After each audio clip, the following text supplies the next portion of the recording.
Before the doors even opened and before a single paddle could rise, the drama was already brewing inside Sotheby's London on February 16th, 2026. What was marketed as a grand, legacy-defining tribute quickly shifted into something far more tense. On the auction block sat a symbol of strength and quiet authority, the personal 2006 Range Rover Vogue TDV8, driven by Queen Elizabeth II herself. This wasn't just a luxury SUV, this was history on four wheels. For weeks, the event had been promoted as a dignified salute to Her Majesty's independence, with proceeds pledged to the Queen's Commonwealth Trust. The messaging was clean, respectful, emotional. The late Queen's beloved Balmoral companion, offered in service of charity.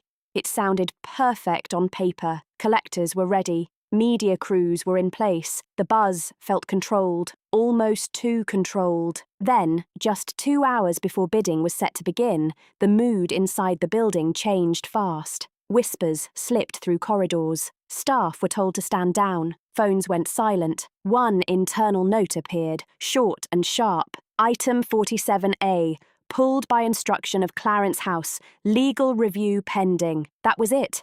No grand explanation, no detailed reasoning, just silence where celebration was supposed to be. The public statement followed quickly, but felt strangely hollow. Lot 47A.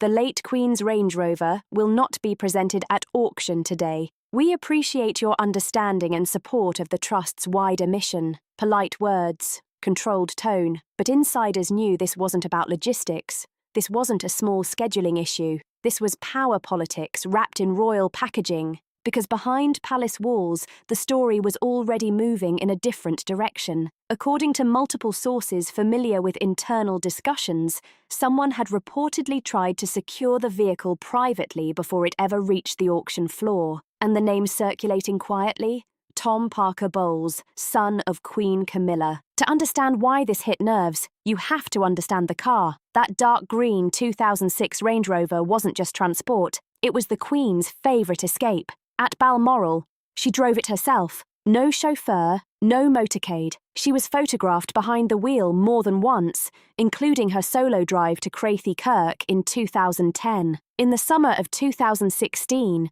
just days after Brexit shook the country, she was seen navigating estate roads wearing her headscarf and Barber jacket. Steady hands, steady focus, calm in chaos. Former Royal Press Secretary Jonathan Blake once wrote that the Range Rover was more than a car. It was sovereignty on four wheels, and that line stuck. The image of the Queen driving herself became a symbol of independence. She didn't need anyone steering her path. That was the message. After her passing in September 2022, the vehicle was placed into sealed storage at Windsor. No announcements, no display, just preservation. By 2025, quiet rumours suggested the Royal Collection Trust might place it in a permanent exhibit focused on Elizabeth's private life. That idea felt aligned with tradition, thoughtful, respectful. But in early January 2026, Queen Camilla's office surprised observers by announcing the vehicle would headline a high-profile charity auction honouring the Queen's legacy. The statement sparkled with polished language, but palace insiders later suggested the initiative did not originate with the trust itself. It came from Clarence House, where Camilla maintains her own advisory circle and strategic team. Here's where it gets complicated. Sources claim Tom Parker Bowles had reportedly expressed a strong interest in acquiring the vehicle through an anonymous intermediary. The plan, according to insiders, was to later donate it to a charitable foundation quietly forming in Camilla's name. On the surface, that sounds charitable, but internal compliance checks flagged that the prospective buyer had direct family ties to the Queen consort. That's when alarm bells started ringing. Advisors within the Lord Chamberlain's office and the Royal Collection reportedly questioned both the legality and the optics. One source described the proposal as ethically murky. Another said it risked crossing lines that should never blur. Because selling a former monarch's personal vehicle to the Queen consort's son, even under charitable framing, raised questions about boundaries and perception. It was Catherine, Princess of Wales, who reportedly pushed for clarity. According to aides familiar with the situation, she contacted the master of the household in mid-January and asked directly whether sovereign consent had been granted for transferring royal personal property to a private individual. The response? No formal authorization had been signed.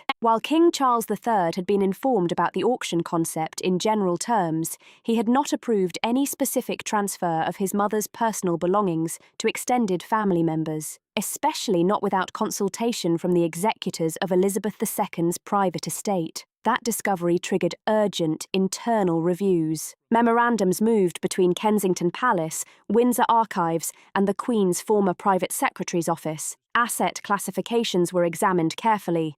Legal counsel stepped in. By February 10th, less than a week before auction day, a sealed advisory report was delivered to the King. The conclusion was clear. The Range Rover had never been formally reclassified as Crown property. It remained part of Elizabeth II's private estate pending archival designation. That meant no sale, no donation, no transfer could proceed without explicit written approval from estate trustees or direct royal authorization. Camilla reportedly viewed the objection as technical red tape. But by then, the issue had grown too visible internally to brush aside. The red flags were no longer whispers, they were documented concerns, and insiders insist this wasn't an isolated incident. The auction controversy exposed a broader tension building quietly within the institution. Since 2024, several aides had privately noted an increased visibility of Camilla's relatives at formal events. At the 2025 Royal Ascot Luncheon,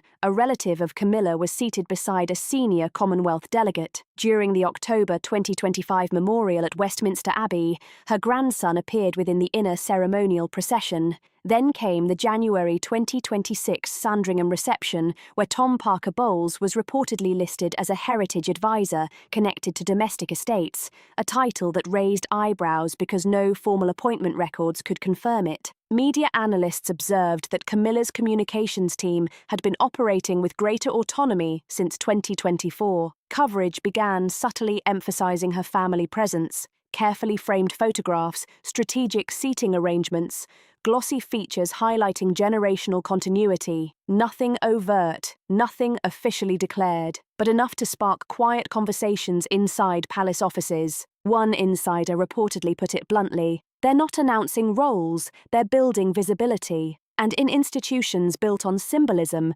visibility carries weight. That's why the Range Rover mattered so much. It wasn't just about ownership. It was about precedent. If a personal artifact so closely tied to Queen Elizabeth's identity could quietly move into the orbit of the Queen Consort's family, what message would that send? What lines might blur next? Within royal structures, power rarely announces itself loudly. It moves through rituals, traditions, and possessions. The Queen driving her own vehicle was a visual symbol of independence. To claim that car symbolically touched her narrative. And narrative is everything in a monarchy. As of now, the Range Rover remains secured in Windsor storage. No final decision has been publicly announced. But internally, sources describe a growing network of cautious guardians, archivists double-checking files, legal advisors reviewing proposals, household staff raising procedural questions. Not rebellion, not chaos, just vigilance. Because what the public saw was only a withdrawn auction lot and a brief statement. Behind palace gates, something deeper shifted. A line had been tested, boundaries were examined, and a subtle resistance formed among those who see themselves as protectors of Elizabeth II's legacy. What began as a dispute over a single vehicle evolved into a defining moment inside the modern House of Windsor. Household guards, archivists, aides, even junior staff, not staging dramatic showdowns, but standing firm in quiet ways. They weren't trying to rewrite history, they were holding it steady. And in a monarchy where symbolism speaks louder than speeches, protecting that legacy became more than protocol. It became personal. Their quiet pushback against what they viewed as overreach did not explode into public scandal. Instead, it carved a careful but unmistakable fracture within the institution, one of the most delicate yet defining internal tensions in the modern House of Windsor. By the time the first whispers about the late Queen's Range Rover started circling in early February 2026, the mood inside royal corridors had already shifted. Subtle, controlled, but unmistakably tense. What looked like ordinary palace routine was slowly turning into something far more deliberate. Within 72 hours of rumours that the vehicle might be redirected to a quiet buyer, at least 5 minor rota changes appeared inside the royal household's internal scheduling system. On paper, harmless adjustments. In context, a pattern. 2 Queen's Guards reassigned themselves away from ceremonial duty. A senior household aide suddenly withdrew from an appearance where Queen Camilla was scheduled to host at Marlborough House. A footman delayed floral arrangements tied to Camilla's charity circle. Each incident alone meant nothing dramatic. Together, they created visible distance from the Queen Consort's operations. One internal communications officer reportedly clocked the pattern early. His observation, later leaked anonymously, read, "They're not rebelling, they're opting out quietly. No noise, just precision." That line stuck because it captured the energy perfectly. Controlled withdrawal without confrontation. Among the most symbolic acts came from 4 ceremonial guards who had personally served under Queen Elizabeth II. These were men who had stood watch during state occasions and, as one insider quietly said, carried history on their shoulders. When scheduled to participate in a tribute march linked to the auction gala at Lancaster House on February 15th, one day before the planned sale, all 4 filed private forms citing conflict of tradition. That clause is rarely used.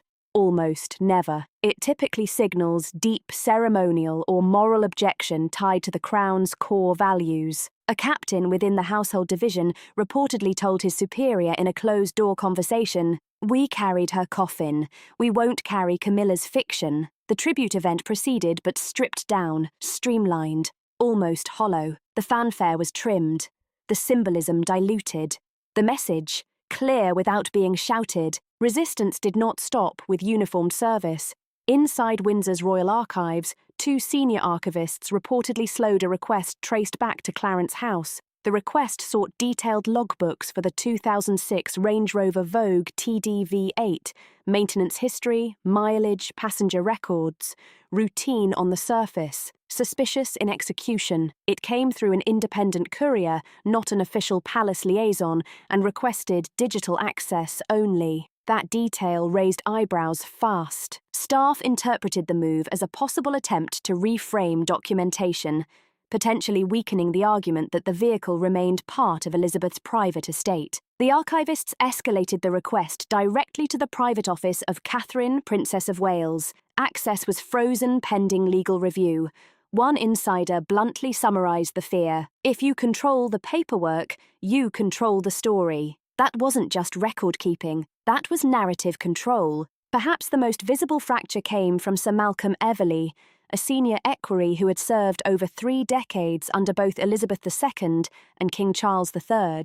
On February 13th, just days before the cancelled auction, Everley requested temporary leave, citing health and ceremonial realignment fatigue. Publicly, it sounded routine. Privately, aides close to him claimed he had been asked to endorse the auction in a pre-drafted statement, describing it as a beautiful reflection of continuity through charity. He reportedly refused. According to a palace source, he responded, "It's not continuity, it's camouflage." Then he stepped away. His desk remains untouched, his name quietly removed from guest lists tied to Camilla's upcoming appearances. No shouting, no spectacle. Just absence where loyalty once stood. Inside a monarchy, resistance rarely looks like protest banners. It looks like delayed signatures, unreturned calls, invitations quietly declined, doors left closed instead of open, and in this case, it revealed a raw truth. A crown can signal authority, but loyalty is earned differently. Those who served Elizabeth did so out of duty to heritage, not proximity to power. Throughout the turmoil, Catherine remained publicly silent. No dramatic speeches, no pointed interviews, but insiders confirm her influence shaped the response carefully. Her private secretary liaised with the Royal Collection Trust to review auction materials against estate classifications. Her legal advisor, a former constitutional scholar, cross-checked property clauses dating back to the era of George VI. The conclusion reinforced the same fact. The vehicle remained personal property pending executor approval. On the morning of the auction, Catherine cancelled her planned appearance at Sotheby's. Instead, she visited a children's hospice originally opened by Queen Elizabeth in 2011. The move was subtle but sharp, a redirection of attention. One veteran courtier described it best. Camilla aimed for a headline. Catherine aimed for a heartbeat. That contrast spoke volumes. Behind every royal possession lies documentation, legal custody, executor consent. And as the auction plan unravelled, a larger question echoed through Windsor's legal wing. Who controls Elizabeth's private legacy? Leaked correspondence reviewed by palace insiders referenced a sealed codicil added to the Queen's will in early 2021, internally referred to as the Living Legacy Clause. It stipulated that no personally owned item could be sold, transferred or donated without explicit approval from two estate executors, Princess Anne and Prince Edward, Duke of Edinburgh. Clarence House reportedly assumed the vehicle had transitioned into institutional management.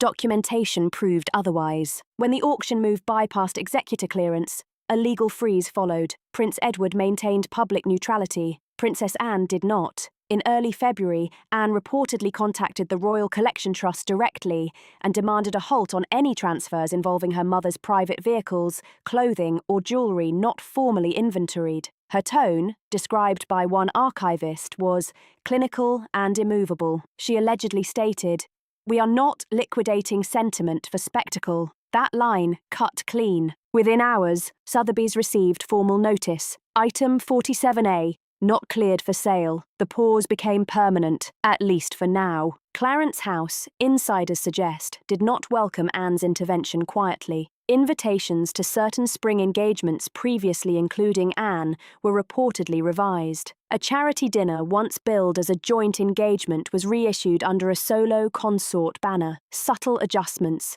Strategic distancing. Palace politics rarely explode. They rearrange seating charts. According to one courtier, Camilla sees the estate as part of her symbolic transition. Anne sees it as her mother's soul. That difference isn't minor.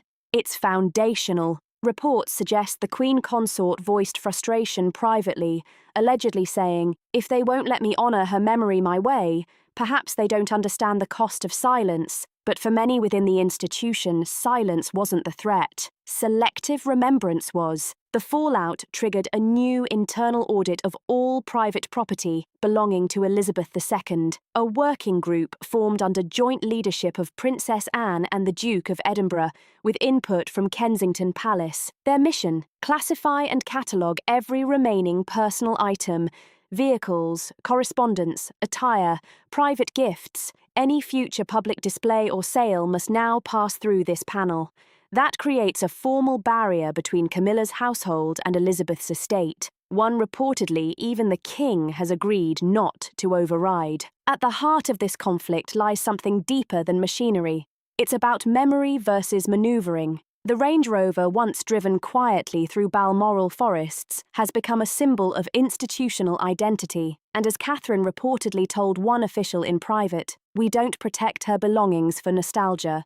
We protect them because they were never meant to be leverage." That statement reframed the battle entirely. By the third week of February 2026, the House of Windsor was no longer moving in perfect sync. Coordination remained. Formality held, but beneath the polished surface, a recalibration was underway. Guards chose assignments carefully. Archivists read every request twice. Invitations were evaluated not just for protocol, but for principle. This was not chaos. It was controlled resistance, not aimed at dismantling hierarchy, but at defending boundaries. A reminder that monarchy survives on continuity, not convenience.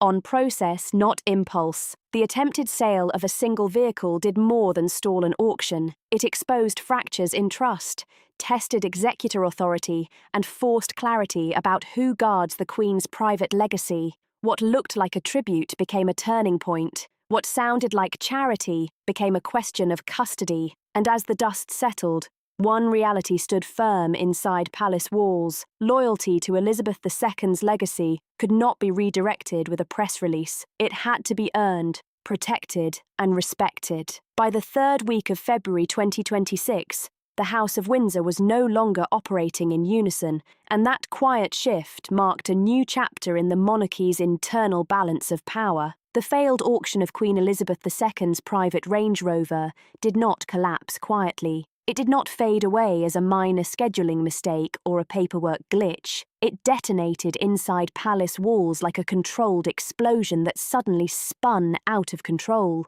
What looked like a simple charitable auction exposed something far more serious, a fracture at the very heart of the modern monarchy. And the question that followed was sharp, uncomfortable, and impossible to ignore. Is the crown still guided by shared stewardship, or is the story of royal legacy being quietly consolidated under Queen Camilla's influence across private chambers, staff corridors, and ceremonial offices? This wasn't about a vehicle. It was about narrative control. For 70 years under Queen Elizabeth II, unity was not debated.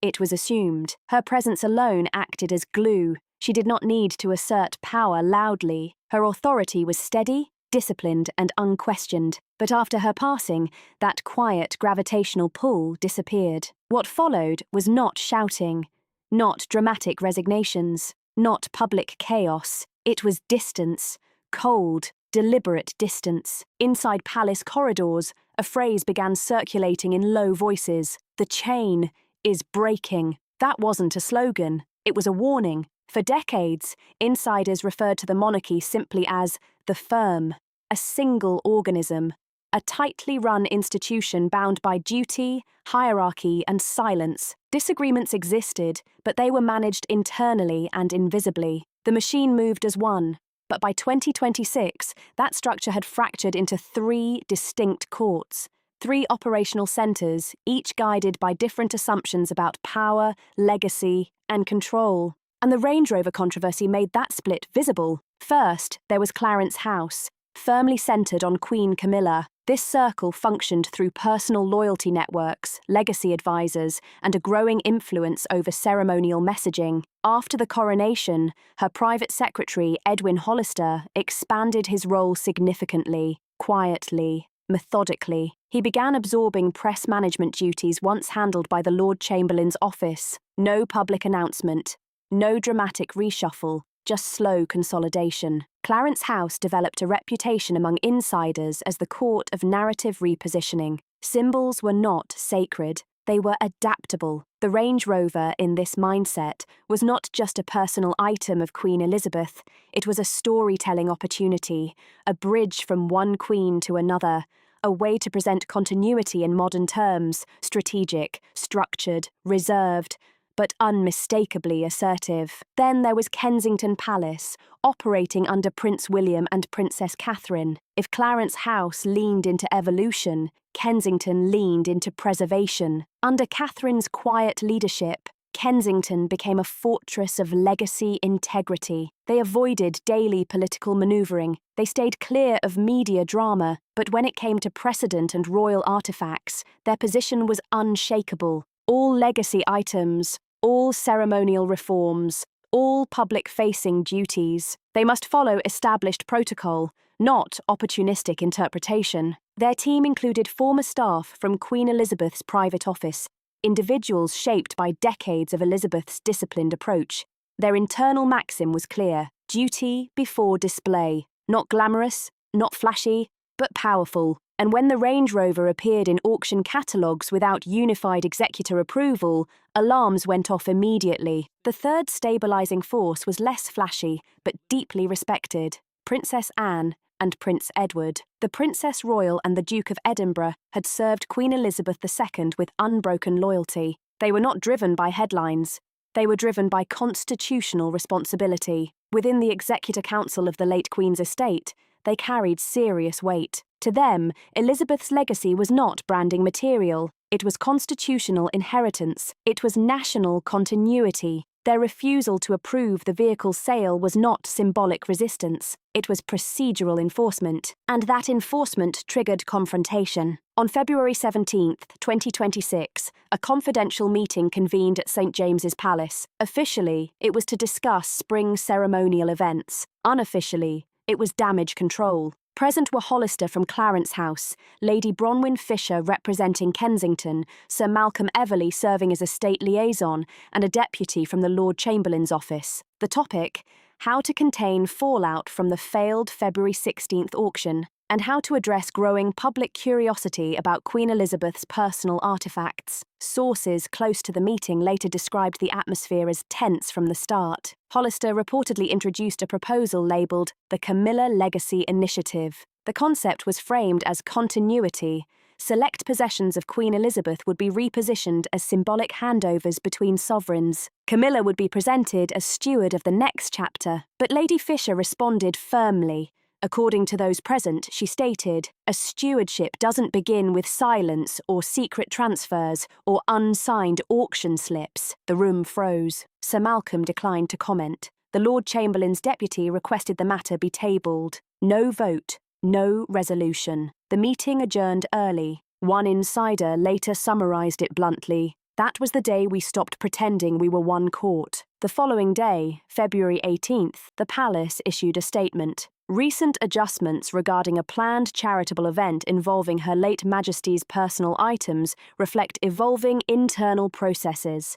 The royal household remains united in honouring her memory through service and shared values. It was polished, it was calm, it was carefully vague. Behind that sentence, strategic silence. Queen Camilla cancelled her February 19th literacy engagement, citing health fatigue. Tom Parker Bowles declined to comment despite media inquiries. Sotheby's revised its catalogue policy. No royal provenance would be referenced without documented estate executor approval. The machine was recalibrating. But the most consequential move happened without cameras. Princess Catherine formally requested a comprehensive review of all legacy transfer proposals connected to Queen Elizabeth's belongings: vehicles, jewellery, handwritten letters, gifts of state stored at Sandringham, Windsor and Balmoral. It was a procedural action, quiet, controlled, but seismic. "She doesn't need to raise her voice," a former palace staffer remarked.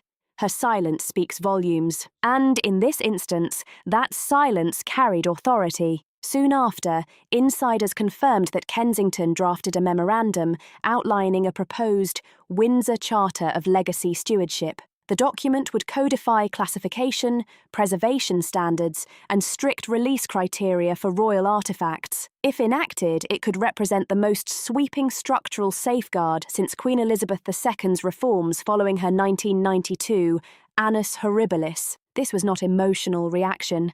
It was institutional reinforcement. Media narratives shifted rapidly. The Times asked, "Who owns the Queen's memory?" International outlets framed it as a generational reckoning, but Kensington released something far simpler and far more effective: a black-and-white photograph. Queen Elizabeth at Balmoral, seated behind the wheel of her beloved Range Rover. The caption, handwritten by Catherine, "Driven by duty, never for sale." The image spread across platforms within hours. No accusations, no commentary, just clarity. Inside palace walls, loyalty calculations were changing. The crown still rests on King Charles's head. Queen Camilla remains consort. Titles remain intact. But insiders now admit that loyalty is no longer attached to rank alone. It is attached to trust. As one advisor to Prince William reportedly stated, "The crown is intact, but the chain that held it together, that's under review." And that review is ongoing. The failed auction was never about a vehicle. It exposed the deeper struggle over narrative ownership.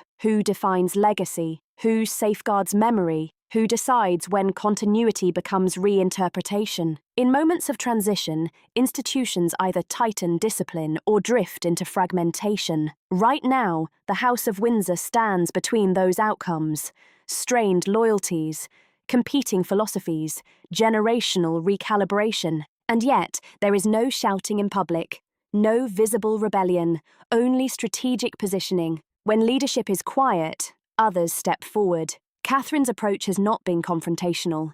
It has been procedural, structured, anchored in precedent. She has not claimed moral authority.